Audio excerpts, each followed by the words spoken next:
हैं और आप लगातार इस तरह के काम अंजाम देते हैं, लोगों को चेक देते हैं, रुपए पैसों से मदद करते हैं, क्या मकसद होता है इन सबके पीछे? पैसे की मोह माया बड़ी खराब है।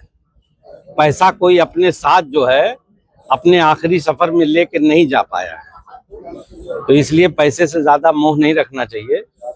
मेरा ये रहता है जो मुझे ऊपर वाला देता है थोड़ा बहुत मैं उसमें समाज के कमजोर लोगों के लिए हिस्सा रखता हूँ।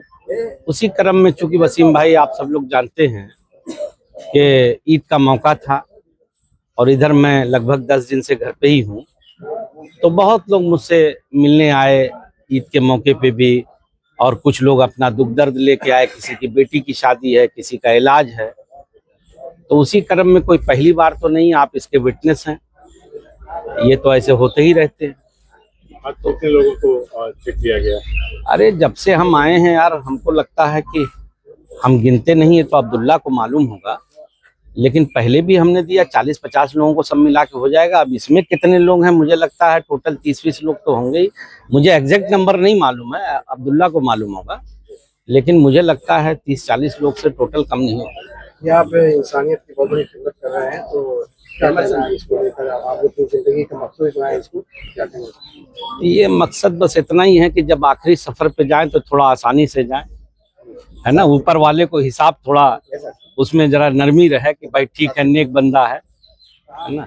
देखो सही बताएं तो इसका कोई पॉलिटिक्स से बहुत लेना देना नहीं है। अब चूंकि हम लोग एमपी अब एमएलए और एमएलसी हो जाते हैं तो लोग उसको हर एंगल से पॉलिटिक्स देखते हैं। आप अगर पिछला खंगाल के देखेंगे मेरा इतिहास, तो जब मैं एमएलए नहीं था तब भी करता था, बस इतना ही फर्क था कि बहुत लोगों के उसमें नहीं आता था।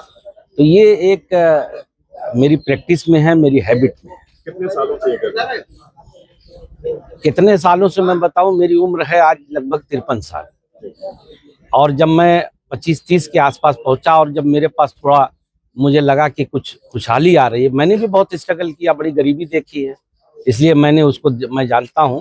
हालांकि ऐसा नहीं, मेरा परिवार पहले से सक्षम था, ऐसा नहीं कि मुझे कोई कमी है। मेरे पिताजी ने मुझे बहुत अच्छे से पाला, पढ़ाया लिखाया, लेकिन फिर भी एक जो नौजवान होता है और स्ट्रगल करता है अपनी लाइफ में, तो वो मैंने भी देखा है।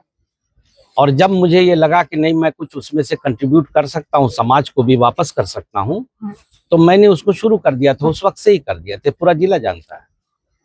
और इसमें मैं कभी ये नहीं देखता कि मुझे, अब यहाँ जिले के बाहर से लोग आते हैं, गाजीपुर से, बनारस से, कोई इधर से आ जाता है, जो मेरे जिले से लेना देना नहीं है, कहीं से भी आ जाते हैं, तो मैं कभी उसका नाम नहीं पूछता, धर्म नहीं पूछता, जाति नहीं पूछता।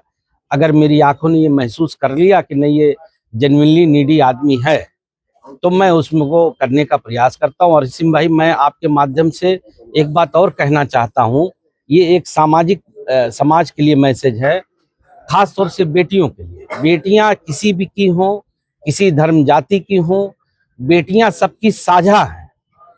अगर कोई पिता अपनी बेटी के लिए आपसे ये कोई बात कह दे सहायता के रूप में, तो कभी उसको मना नहीं करना। सर, लोग कहते हैं कि अच्छी चीजों को देखकर लोग प्रेरित होते हैं, इसीलिए कह रहा हूँ, काम को करने की कोशिश करते हैं, लेकिन ये तस्वीर पूरे जिले में या पूर्वांचल में सिर्फ यहीं पे देखने को मिलती है। इस पर क्या कहना? ऐसा नहीं है कि और लोग भी करते होंगे, मैं ये नहीं कहता कि I am the only one, और लोग भी करते होंगे, लेकिन इसको और बढ़ाने की जरूरत है। क्योंकि याद रखना, सिकंदर भी गए थे तो उनका हाथ खाली था, दौलत तो कोई लेके कब्र और शमशान नहीं जा पाया है। यही चीजें रहेंगी जो आपको कहते ना, बड़ा आदमी कोई दौलत से बनता है? दौलत तो बहुत लोगों के जो स्मगलिंग करते हैं उनके पास भी होती है। तो बड़ा आदमी वो है, अच्छा आदमी वो है समाज में जो अपनी दौलत से कुछ दूसरों का भी हिस्सा समाज को, ये दौलत कहाँ से आती है? इसी समाज से आपको मिली है। ये जो बिजनेस आप करते हैं या किसी कोई भी माध्यम है, इसी से आप इसको अर्न करते हैं, तो उसका कुछ हिस्सा अगर आप उसे वापस कर देते हैं किसी भी रूप में, तो वो एक तरीके से कहते हैं ना कि बैलेंस होता है। और मैं तो ये जब तक जिंदा हूँ करता रहूंगा। यू टेक माई वर्ड, मैं आज एमएलसी हूँ, कल ना रहूं, कुछ ना रहूं, तो भी शाह आलम रहूंगा और एक कंपनी का मालिक रहूंगा।